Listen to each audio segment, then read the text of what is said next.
Salut à tous, bienvenue dans Prolongation, l'émission qui prolonge le débat autour de l'actualité de l'OGC Nice, des matchs de l'OGC Nice ou ce qui ressemble à des matchs. Tout cela en long, en large et surtout en travers, comme chaque lundi, avec nos invités connectés à ce plateau. Aujourd'hui encore, Maxime Baquier, journaliste France Bleu Azur. Comment ça va, Maxime ? Salut Sébastien, salut à tous. Bah écoute, on est pressé d'être en vacances. Les joueurs, j'ai l'impression. Oh là là, on le voit sur ces images. La saison est longue pour tout le monde, mon cher Maxime. Elle est longue aussi pour Alric, absolument, qui est toujours titulaire dans cette émission. Et lui aussi, il a hâte d'être en vacances, j'en suis sûr. Comment ça va, Alric ? Salut Seb, salut à tous. Écoute-moi, aujourd'hui, termine là. On a compris qu'il fallait que ça se termine, effectivement. Tony Sa revient nous voir et c'est un plaisir de l'accueillir avant cette fin de saison. Comment ça va ? Bah écoute, ça va, hein, on va débriefer le match, on va faire le taf, quoi, contrairement à ce que l'OGC Nice peut faire. Voilà, on va dire ça comme ça, parce que regardez le sommaire, on va effectivement revenir sur cette défaite face à Strasbourg. Non, rien de rien. Alors non seulement on ne regrette rien, mais en plus on n'a rien vu, donc ça tombe très bien. Mais on va en parler de ce match face à Strasbourg et de cette nouvelle défaite à domicile. Et puis Peter Bosz, Christophe Galtier, voilà, on se pose pas mal de questions autour du futur coach de l'OGC Nice. Mais Nice a-t-il les moyens de rêver et de s'offrir un tel coach ? On en parlera avec vous, les garçons, dans cette émission. Mais juste avant, on va ouvrir la parenthèse match, parce que oui, il y a eu match, ou presque, face à Strasbourg. Et cette dernière, à l'Allianz Riviera, et l'OGC Nice a été fidèle à ce qu'on a vu cette saison à domicile. Nice est passé à côté, c'est ce qu'on va retenir une nouvelle fois, malheureusement, Maxime ? Oui, alors c'est vrai qu'on restait sur plutôt de belles prestations à la maison ces dernières semaines. Il y avait une victoire avec du caractère face à Brest et on espérait le revoir en fait, ce caractère. Alors voilà, on sait qu'il n'y avait pas grand-chose à jouer. C'était plus la manière qu'on attendait, terminer sur une bonne note à la maison. Et voilà, malheureusement, les Aiglons ont éteint les lumières de l'Allianz Riviera avant le coup d'envoi et ils les ont pas rallumées. Ils ont passé la soirée dans le noir. Et bon, après, c'est sûr que face à une équipe qui joue sa survie, on peut comprendre qu'il y en a une qui mette un petit peu plus d'envie, un peu plus d'impact. Mais c'est triste parce qu'il y avait ce qui ressemble à l'équipe type du moment.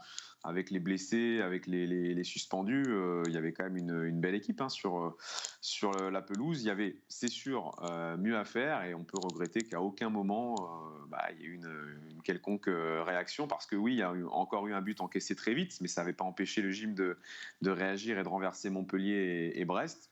Bon, là, on a pu que constater que les Aiglons ont un peu lâché, très clairement. Ils n'ont pas mis d'intensité, pas mis d'agressivité. Ils ont accepté la défaite. Et même Adrien Urcea, à la fin, lui, il nous a dit qu'il était plutôt satisfait, au moins de la première mi-temps. Donc, on sort de ce match frustré, déçu, et on se dit que finalement... c'est un bon résumé de la saison de l'OGC Nice en 90 minutes. C'est vrai, on reviendra d'ailleurs sur les déclarations d'Urcea en complet décalage avec ce qu'on peut lire sur les réseaux sociaux ou les réactions des supporters, mais on reparlera de cet aspect bisounours du coach niçois. Alric, toi, qu'est-ce que tu arrives à analyser de cette rencontre ? Maxime le disait, ça ressemble à l'OGC Nice qu'on a vu trop souvent cette saison, que d'irrégularité, que de faiblesse, que de largesse et quel manque de motivation finalement face, comme disait le Maxime, à une équipe qui, elle, avait encore des choses à jouer. Mais je vois pas ce que je peux rajouter de plus que ce qu'a dit Maxime. Il a tout résumé. On devrait clôturer là et se dire à la semaine prochaine. À la semaine prochaine. Merci. Ciao, ciao. Franchement, c'est une blague. C'est une blague. On s'offre encore un match à handicap au bout de la première minute de jeu. Alors je me dis chouette, on va avoir un Alexis Claude Maurice qui va se réveiller. Il va marquer 3 buts cette fois-ci, puis on va gagner 4-1. Au final, la seule vraie occasion qu'on en prend en mi-temps, c'est lui qui se la crée et il se blesse gravement quelques temps après. Et puis, on n'a strictement rien vu des latéraux qui, comme on le disait hors antenne, sont des tout droits. C'est-à-dire ils ont un QI-foot proche du néant. Ils prennent le ballon, ils accélèrent, ils tentent un centre au 5e poteau. Heureusement qu'il n'y a pas des supporters parce que ça pourrait faire des heureux. Hein. Mais enfin voilà, c'est pénible à regarder jouer. J'ai même zappé à la 70e minute pour regarder Lille, c'est dire si j'en avais marre. Et pourtant, on aurait pu s'attendre à tout sur les 20 dernières minutes. Le gym aurait pu emballer ce match ou pas. Tu connais mon ironie maintenant, Alric. Tonissa, quand on regarde ce match, quand on est supporter, qu'on est devant la télé, devant son écran, on se dit quoi ? Pourquoi j'ai encore passé 90 minutes de ma vie devant un tel match ? Ouais, c'est exactement ça. J'aurais peut-être préféré regarder un épisode de Joséphine Ange Gardien. Je me serais un peu plus éclaté peut-être. Mais c'est cette... L'OGC Nice fait de l'OGC Nice. Ils se mettent en difficulté dès l'entame de match, comme on a pu voir contre Montpellier, contre Brest. Sauf que là, hier soir, il n'y a pas eu cette force de caractère. Et toujours cette difficulté à passer le premier rideau défensif pour pouvoir essayer de mettre de la vitesse, chercher des espaces. Hier soir, on ne l'a pas vu. Et on sait qu'ils sont capables du pire et du meilleur, mais en ce moment, c'est tout pour le pire. Maxime, tout à l'heure, tu parlais d'Adrien Urcea. On va lire sa déclaration d'après-match. Et puis derrière, je vous ferai lire un tweet aussi d'un supporter qui a été envoyé sur les réseaux sociaux. Adrien Urcea qui nous dit « Je voulais bien finir à l'Alliance. Ça laisse des regrets, mais je ne veux pas entendre que les joueurs n'ont pas eu le bon état d'esprit. J'ai senti une équipe concernée qui voulait sortir de ce match avec une victoire. » Alors, ok, d'accord, pourquoi pas. Regardez ce tweet qui a été envoyé sur les réseaux sociaux de prolongation, qui reflète, mine de rien, ce que pensent les supporters. Une dernière à domicile à l'image de la saison, extrêmement décevante. Énième défaite à la maison en ayant proposé un jeu d'une pauvreté abyssale face à un adversaire mal classé qui a joué avec ses armes. Soirée noire obscure avec la blessure d'Alexis Claude Maurice, on en reparlera dans un instant. Il y a un décalage entre ce que voient les supporters, ce que nous dit le coach à la fin du match. Ça commence à être un peu énervant, même si on arrive au bout de cette saison, Maxime, de voir surtout ce décalage. Comment tu l'expliques, toi ? On sent que c'est le point sensible, très clairement, cette question de l'état d'esprit. On en parlait déjà beaucoup avec Patrick Vieira. Je pense qu'Adrien Urcea, il a fait le boulot. La mission, elle est plutôt accomplie, je pense, pour le coach du gym. Il a su remettre à flot physiquement le groupe, remettre le jeu un peu au centre des débats. Mais on constate quand même qu'il y a toujours ces relâchements, ces matchs en dilettante à Dijon, à Lille, et puis hier contre Strasbourg. On sent il n'y a pas un état d'esprit conquérant dans cette équipe. Et du coup, on se dit que le principal responsable, c'est peut-être l'entraîneur. Et est-ce que c'est pour ça qu'il les prend mal, ces questions-là, Adrien Urcea ? Parce que clairement, on a l'impression qu'il s'est mis dans ce costume un peu de confrontation lors des conférences de presse d'après-match. Ça avait déjà été le cas à Lille, quand on lui avait demandé s'il avait vu, comme nous, un non-match. Et il s'était braqué, Adrien Urcea. Il avait dit non, ne vous arrêtez pas à ce chiffre de 0 tir. Moi, j'ai vu une bonne première mi-temps. Et hier, rebelote. Hier, on lui repose la question par rapport à la déception du contenu. Et il reconnaît quand même que le gym a été en difficulté, mais il refuse d'admettre que l'équipe n'a pas été à la hauteur sur le plan de l'état d'esprit. Donc c'est vrai que ça rajoute un peu à l'incompréhension et à ce décalage qu'on ressent. Et c'est sûr qu'il est temps que tout ça se termine, de repartir sur des bonnes bases. On sait que lui, c'est pareil, Adrien Urcea, il devrait quitter ce costume d'entraîneur la saison prochaine. Il espérait sans doute une meilleure sortie hier sur le terrain. On aurait espéré aussi se quitter sur une autre analyse que celle-ci qui nous semble effectivement un peu décalée. Alric, ce décalage, toi, alors est-ce que c'est Adrien Urcea et l'entourage qui ne voient pas les mêmes choses que nous, qui est trop dans le positif ? Est-ce que les observateurs et les supporters sont trop durs avec ce qui se passe sur le terrain ? Est-ce qu'on en demande trop ? Est-ce que finalement on se trompe complètement ? Comment tu gères ce décalage entre ce que nous dit le coach, là, en l'occurrence, après le match face à Strasbourg, et ce que les supporters, de manière générale, attention, on ne fait pas de globalité, parce qu'il y a toujours quelques supporters qui vont avoir des avis qui vont différer, bien sûr, mais le décalage, il est énorme. Je pense qu'il y a un peu des deux, parce que nous, en tant que supporters, on veut des victoires, on veut notre club qui soit au meilleur niveau, qui produise du jeu, qui nous donne du plaisir. Bien évidemment, c'est pas possible pour tous les matchs, mais quand même, je pense qu'il y a un petit peu d'amour-propre pour les joueurs à avoir, que de proposer des prestations comme celle-ci ou comme celle de Lille, pour reprendre l'exemple qui a été cité tout à l'heure, où il n'y a strictement rien. Je ne peux pas comprendre qu'un entraîneur, même si c'est son rôle de protéger aussi ses joueurs, puisse dire qu'il a vu des bonnes choses, surtout en première mi-temps. Enfin, oui, effectivement, on a vu des trucs. Mais c'est pas du foot qu'on a vu.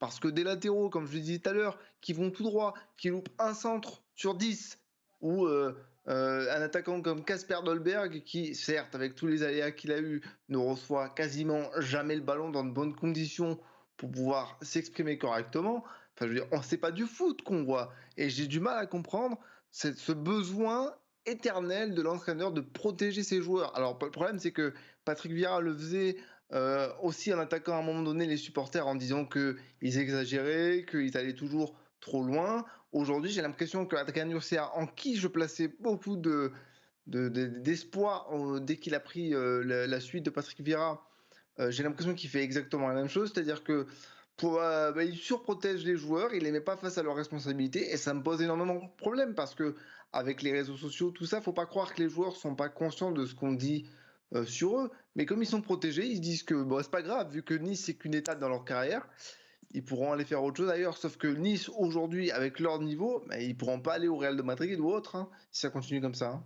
On est bien d'accord. Tonissa, une réaction aussi sur un fait de jeu qui a été important sur ce match face à Strasbourg. C'est la blessure d'Alexis Claude Maurice qui fait mal à cette équipe de l'OGC Nice qui se retrouve sans son créateur du moment, on va dire, et du coup sans idée. Un seul être vous manque et tout est dépeuplé comme dirait l'autre. Ouais, on l'a vu avec Dante aussi quand il s'est blessé. C'est toute la défense qui est partie en lambeaux. Et c'est vrai que ce qui est rageant, d'autant plus sur la blessure d'Alexis Claude Maurice, c'est qu'il se blesse au meilleur moment de ses prestations qu'il a pu faire tout au long de cette saison. On l'a vu aussi avec Vieira qui commençait à exploser avec Nice. Il se blesse. Où est le problème Je sais pas, parce que je trouve qu'il y a quand même beaucoup trop de joueurs qui se blessent au sein de l'OGC Nice. Est-ce qu'il y a un problème au niveau du staff médical ? Est-ce que je sais pas, mais c'est beaucoup trop qui se blessent aux mêmes endroits très souvent. Mais là, ouais, pour revenir à Alexis Claude Maurice, je pense que sans notre créateur, bon, on arrive sur la fin de saison, c'est un soulagement aussi. Mais si c'était en début de saison, sans notre créateur le plus important de l'équipe, je pense qu'on aurait encore beaucoup plus galéré au sein de la saison. Maxime, face à un bloc bas comme Strasbourg, qui a joué crânement sa chance en sortant quand il fallait sortir, c'est vrai qu'Alexis Claude Maurice aurait pu permettre de trouver certains décalages. Alors on ne va pas refaire le match parce qu'avec des 6 c'est toujours très facile, mais ce fait de jeu, il a fait mal. Alors l'arbitrage, on peut en reparler aussi, on est toujours en France, donc les arbitres ont toujours le même niveau, mais c'est vrai que c'est un fait de jeu qui a grandement compliqué la tâche de l'OGC Nice face à Strasbourg. Alors oui et non sur ce match parce qu'il se blesse à la 40e minute. Donc voilà, il y avait déjà eu quand même 40 minutes assez insipides, même si c'était probablement quand même malgré tout les meilleurs du gym hier, avec un Claude Maurice encore une fois assez actif. C'est vrai que c'est lui qui avait été à l'origine des réactions face à Montpellier et surtout face à Brest, buteur, passeur et détonateur en fait tout simplement de ces victoires-là. Donc très clairement c'était l'homme fort de cette fin de saison et comme une malédiction, à chaque fois qu'il y a un joueur qui commence à performer, Tonissa le disait, c'est à ce moment-là qu'il se pète. Et bon, pour contredire un petit peu Tonissa, je pense que le débat il existe sur effectivement ces blessures à répétition, mais plutôt pour tout ce qui est musculaire. On a vu beaucoup de joueurs blessés aux adducteurs, aux mollets. Souvent les mêmes joueurs d'ailleurs. Oui, effectivement, ouais, c'est des blessures qui sont assez récurrentes pour certains. Mais là, pour le coup, bon, c'est une cheville qui se tord. Pour Reine Adélaïde, c'est pareil. C'était une mauvaise réception avec un genou qui se tord. Dante, c'est pareil. Les grosses blessures, c'est plutôt des coups durs, malheureusement. Après, le débat, il a quand même existé et il existe toujours par rapport à ces blessures récurrentes. Il y a eu un gros travail de fait du préparateur physique Nicolas Dion qui est arrivé avec Adrien Urcia. On a senti quand même un groupe mieux physiquement, mais ça n'empêche pas, malgré tout, ces blessures à répétition qui ont vraiment pourri la saison du gym. C'est pas une excuse, mais c'est vrai que quand vous êtes privé en début de saison de Dante, puis en cours de saison de Reine Adélaïde qui commençait à prendre ses marques, et puis là, en fin de saison de Claude Maurice, alors même là, ça va au-delà de la fin de saison du gym, le pauvre, il avait quand même des échéances quand même assez excitantes à jouer avec les phases finales de l'Euro Espoir, peut-être les Jeux Olympiques, et il va se retrouver probablement cet été à devoir se rééduquer une cheville en vrac. Donc, ouais, c'est décidément saison noire à tous les niveaux. Alric, pour clôturer sur ce match face à Strasbourg, on va lire un dernier tweet de supporters envoyé sur le compte Twitter de Prolongation. Oui, encore un gros problème dans la mentalité sur ce match-là, c'était pourtant le critère Ineos. Double erreur de Fournier sur la qualité réelle de certains joueurs et surtout sur le mental. Mercato 0, saison 0, du pur gâchis. C'est pour ça qu'on a titré rien de rien, parce que finalement, cet OGC Nice-là ne nous donne même pas de regrets, parce qu'on a cru, on l'a dit dans cette émission parfois, tiens, il y avait une petite série, on se disait, et si, parce que le côté peut-être un peu supporter parfois dans les excès, que ce soit dans le bon ou dans le moins bon, nous faisait dire qu'on pouvait peut-être accrocher quelque chose, mais on n'a même pas de regrets finalement avec cet OGC Nice. Bah, du regret, si. Enfin, moi, j'en ai un petit peu parce que, en plus, hier soir, quand le match se déroulait, j'avais balancé quelques tweets et il y en a deux que j'ai fait, notamment un sur Hassan Kamara, par exemple, dont je plaçais beaucoup d'espoir quand on l'a vu arriver, notamment pendant la préparation, pendant les matchs amicaux, où on voyait un latéral intéressant, qui avait beaucoup de vitesse, qui proposait de la percussion, des choses comme ça. Et comme ça faisait 4 ans qu'on n'avait pas eu de latéraux, tout court, je me suis dit, ça y est, on a compris les erreurs et puis on va pouvoir performer avec une équipe plus complète. Il se trouve que Hassan Kamara, c'est devenu une espèce de mirage qui s'est qui s'est effacé au fur et à mesure de la saison, parce que on a vu des carences offensives assez monstrueuses, aucun centre qui arrive à destination. Alors oui, c'est vrai, il est sympathique, il court beaucoup, il a beaucoup d'efforts, incroyable. Mais offensivement, il apporte rien dans un style de jeu de l'OGC Nice qui, justement, met en valeur les qualités de ses latéraux. Après, je vais rebondir sur un autre tweet que j'ai fait par rapport à Kasper Dolberg. Oui, il a eu beaucoup de problèmes, beaucoup d'intégration. J'adore Kasper Dolberg et jamais je le défoncerai. Mais par contre, quand je vois que Ludovic Ajor, qui est dans une équipe qui joue le maintien, arrive à claquer 16 buts dans une saison, là où Kasper Dolberg, même avec tous les problèmes qu'il a pu avoir, il claque 5 pauvres buts, dont 2 pénaltys, je me dis quand même, il y a un gros problème dans cette équipe. Il y a un gros problème. Alors oui, on n'a pas l'effectif pour jouer une Coupe d'Europe. On n'a pas l'effectif pour terminer 3e ou ce que vous voulez. Mais sérieusement, on a quand même l'effectif pour mieux figurer que ça. Et quand je vois que ton meilleur attaquant, un attaquant de classe internationale, il se retrouve avec 5 buts, alors que Ludovic Ajor, qu'il a 16 buts, et que quand on regarde un peu Amine Gouiri, sur les 12 buts qu'il a, il doit avoir les 3/4, c'est des exploits individuels, parce qu'il arrive à se les créer. Mais je me dis, à quel moment les dirigeants ne se posent pas les bonnes questions? Parce que si nous on le voit, eux devraient le voir normalement. Quand tu vois que l'un des garçons qui touche le plus de ballons hier, c'est Todibo, effectivement, on a du mal à mettre les ballons devant. Ça pose problème énormément, tout ça. Effectivement. Tonissa, on rejette un œil sur le classement. L'OGC Nice va terminer là, 9e, 10e. C'est normal pour toi ? Au vu de la saison, oui, c'est totalement normal. On avait des ambitions où on ne s'attendait pas à jouer le ventre mou clairement de la Ligue 1. Mais là, ça me paraît tellement logique avec toute cette malchance qu'on a eue aussi par rapport aux blessures, le fait qu'on ait viré Patrick Vieira en cours de saison, qu'on a mis Adrien Urcea pour essayer de sauver un petit peu ce qui restait de l'équipe. Pour moi, la place, l'OGC Nice est vraiment à sa place, et je mettrai un point d'honneur à dire que malgré tout, Adrien Urcea a fait quand même un bon travail, parce qu'on partait quand même de très très loin quand Patrick Vieira est parti, avec encore des matchs d'Europa League à jouer, un calendrier quand même qui se chargeait du fait qu'on jouait sur les 3 tableaux. Il a quand même su renouveler certains joueurs que Patrick Vieira avait un peu laissés dans leur coin. Donc, je trouve que pour Adrien Urcea, c'est plutôt pas mal le classement qu'on a. Après, sur l'ensemble de la saison, j'aurais aimé mieux, mais on peut pas, avec l'équipe qu'on a et les performances qu'on a fait, on mérite totalement d'être à cette place-là. Bon, voilà comment devrait se terminer cette saison. On va essayer de se projeter aussi, parce que la suite, c'est forcément un nouvel entraîneur, et on va l'évoquer maintenant, là, pendant les 6-7 dernières minutes qui nous restent, parce que oui, alors Boz, Galtier, il y a des noms qui circulent. Maxime, les 2 noms que je viens de citer, ils sont toujours en tête de cette short list des dirigeants niçois. On sait que Galtier a la préférence des dirigeants. Est-ce qu'on a des petites infos? Est-ce qu'on sait si ce dossier pourrait aboutir? En tout cas, Maxime, Galtier est en train de faire une saison incroyable à Lille. Ça reste, selon nos confrères de Nice Matin par exemple, quelque chose de tout à fait envisageable. Oui, oui, alors c'est un secret qui est bien gardé, hein. C'est vrai que la porte est verrouillée du côté du club. Il n'y aura pas d'informations, il n'y aura rien qui filtrera avant la fin du championnat. Du coup, nous, on essaye de passer un peu par la fenêtre pour essayer d'avoir nos petites infos, mais c'est compliqué. Alors, ouais, effectivement, Nice Matin dit que ça reste la priorité. Nous, sur France Bleu Azur, on s'est fait confirmer également qu'il y avait des contacts qui existaient entre Christophe Galtier et l'OGC Nice. Après, on nous dit que Christophe Galtier n'a pas encore fait son choix, qu'il a plusieurs clubs qui le sollicitent. Dont Naples aujourd'hui, Naples qui joue l'Europe et qui s'est positionné aussi pour l'entraîneur lillois.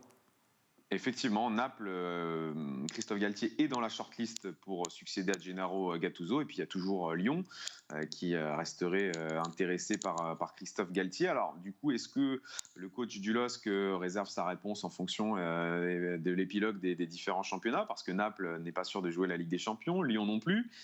Est-ce que ça pourrait jouer dans la décision de Galtier? Ça peut être aussi un des enjeux pour le gym. En tout cas, pour Nice, Ligue des Champions. Pour Nice, ce sera très simple. Nice ne jouera pas l'Europe, donc comme ça, c'est réglé. Après, si Nice doit attendre la fin de la saison pour donner le nom du coach, ça veut peut-être dire que ce coach en question est en poste. Parce que Peter Bosz, lui, n'est pas en poste. On pourrait l'annoncer dès aujourd'hui, en sachant qu'Urcea sait très bien qu'il finira pas, qu'il fera pas une deuxième saison. Il y a peut-être aussi ce côté-là. Peter Bosz, c'est un profil qui plaît, effectivement, mais c'est un profil qui est différent de celui de Christophe Galtier, qui, avec sa connaissance de la Ligue 1, devrait, a priori, permettre d'avoir des résultats plus rapides avec ce groupe rouge et noir que Peter Bosz, qui, lui, arriverait avec un bagage un peu plus costaud en termes d'expérience internationale. On avait vu avec le Bayer Leverkusen la leçon de football qu'il avait mis à l'OGC Nice. Donc, ces deux profils différents qui ont des points forts, des points faibles chacun. Christophe Galtier, c'est une certitude, intéresse beaucoup les dirigeants du gym, mais à l'heure actuelle, a priori, rien n'est fait, en tout cas pas à ma connaissance. Donc voilà, ça reste le dossier qui nous intéresse tous sur cette fin de saison, mais il va falloir encore être un peu patient. Est-ce que ça continue de négocier, de ferrailler là en coulisses? Il y a de la concurrence autour de Christophe Galtier. Tu le disais, Seb, c'est vrai que Nice ne jouera pas l'Europe, donc a priori ça ne devrait pas être un critère de décision pour Christophe Galtier. Est-ce que c'est simplement par respect pour la fin de saison et pour se rester concentré sur cette possibilité de remporter le titre, qu'il ne s'est toujours pas exprimé sur son avenir? On sait aussi qu'il est sous contrat du côté du LOSC, et ce qu'on vous révélait aussi, c'est que Olivier Létang n'a absolument pas envie de libérer Christophe Galtier de sa dernière année de contrat. Donc il y a quand même pas mal d'obstacles sur la route qui mène jusqu'à la Côte d'Azur. Donc bon, on se dit que Peter Bosz ferait un bon plan B. Reste à voir lequel des deux plans aboutira. Alors, parmi ces plans-là, Alric, est-ce que l'OGC Nice, je te pose la question de ce débat finalement, est-ce que l'OGC Nice a les moyens de rêver? Est-ce que l'OGC Nice, et je ne parle pas de moyens financiers, attention, parce qu'on le sait, la proposition à Galtier, elle serait très intéressante, parce qu'Ineos a l'air insolide, mais sportivement, est-ce qu'on peut encore rêver d'un coach de cette qualité, puisque l'OGC Nice ne jouera pas l'Europe, on l'a dit? Qu'est-ce qu'on a à vendre finalement? Le projet Ineos, comme d'habitude? Alors oui, mais alors tu peux mettre n'importe quel entraîneur que tu veux, que ce soit Bosz, Galtier, qui tu veux. Si tu lui mets pas les moyens dans les mains en lui disant, écoutez, vous prenez les joueurs que vous voulez, vous formez l'équipe que vous voulez, ça ne marchera pas. Parce que la semaine dernière, on disait oui, l'OGC Nice a appris de ses erreurs. Oui, cette année aussi, l'OGC Nice a appris de ses erreurs. Et tu te retrouves encore avec une équipe toute jeune, sans homogénéité, sans rien. Et on a vu le parcours que ça a donné en Europa League, on a vu le parcours. Je peux rêver d'un grand entraîneur, que ce soit Galtier ou Bosz, mais l'OGC Nice doit se donner les moyens. Et tu disais sans l'aspect financier, mais l'aspect financier, il rentre forcément en compte à un moment donné. Rentre forcément en compte. Et ce que je voulais dire pour finir, c'est plus intéressant d'avoir Galtier parce qu'effectivement, comme le disait Maxime, il connaît la Ligue 1 et il va pouvoir donner des résultats, si tout se passe bien, assez rapidement. Peter Bosz, ça impliquerait une période d'adaptation un peu plus longue et donc forcément peut-être des résultats qui ne viendraient pas tout de suite si la chance ne nous sourit pas. Et je ne suis pas certain que du côté des supporters, par exemple, on soit encore prêt à entendre le discours d'un projet de 3 ans et attention, laissez-nous le temps, c'est la transition. On n'est pas prêt à entendre ça, on ne veut pas entendre, enfin, en tout cas moi pas. Voilà pourquoi il faut aussi se préparer à l'arrivée d'un Julien Stéphan, par exemple. Je dis ça comme ça, mais ça peut faire partie des profils qui ne seraient pas complètement incohérents quand on connaît un petit peu le board niçois. Tonissa, pour terminer sur ce dossier, est-ce que Nice a les moyens de rêver à ces coachs-là? On parle de Peter Bosz, de Galtier à Lille. Comment les attirer, ces gens-là? Quel est ton avis? La meilleure solution pour toi, le coach idéal? Ouais, bien sûr qu'on a les moyens de rêver, mais comme disait Alric juste avant, si tu te donnes pas les moyens, tu n'arriveras jamais à faire progresser cette équipe. Et je pense qu'il faut changer totalement de politique, toujours tout basé sur la jeunesse, avoir de très peu de cadres. C'est compliqué de monter une équipe comme ça. Après, moi, j'aurais une préférence pour Galtier parce que, voilà, on le sait, c'est un homme de challenge. Il a déjà réalisé ses projets avec Saint-Etienne, avec Lille. Il est arrivé, les deux équipes étaient quand même au bord du gouffre. Il a réussi à les relever, à les maintenir à un certain niveau et à toujours décrocher quelque chose chaque année. Les ambitions étaient grandes, mais il remplissait le contrat haut la main. Après, moi, le seul truc qui me dérange, c'est qu'on a les moyens de se faire rêver, mais si le seul moyen de faire venir Galtier, c'est de dire qu'on te double ton salaire, si on n'a que ce moyen-là pour l'attirer, je trouve que le projet Ineos prend un gros coup derrière la tête. On sera vite fixé de toute façon puisque la fin du championnat c'est la semaine prochaine et on sera là pour en parler, on fera le bilan bien sûr. Juste très rapidement pour conclure parce qu'on est très à la bourre. Lyon, prochain adversaire de l'OGC Nice. Alors voilà, une seule défaite sur les 7 derniers matchs de Ligue 1, c'était face au PSG pour Lyon. 79 buts marqués cette saison pour l'instant pour Lyon. C'est 32 buts de plus que l'OGC Nice. Alors forcément sur le papier ça fait peur. Et l'OGC Nice va-t-il jouer son rôle d'arbitre? On n'en est pas certain, mais la réponse ce sera dimanche prochain. Et nous on sera là la semaine prochaine pour en parler. Merci Tony Tonissa qu'on retrouve sur les réseaux sociaux, sur YouTube notamment. Merci Alric qu'on retrouve dans Prolongation aussi et sur Twitter. On continuera de parler du gym la semaine prochaine. Et Maxime Baquier, 100% Aiglan, France Bleu Azur. Merci d'avoir passé cette émission avec nous. Merci à tous les trois. Avec plaisir. Merci à toi. Salut Seb. À très vite et bonne fin de saison à tous. Merci de votre fidélité. Vous voulez commenter, vous voulez participer, vous nous envoyez un petit message, vous réagissez avec le compte Prolongation sur Twitter. Et nous, on se retrouve la semaine prochaine pour terminer cette saison ensemble et pour faire le bilan, évidemment, de cette saison de l'OGC Nice. Passez un agréable moment sur nos antennes et je vous dis à très vite.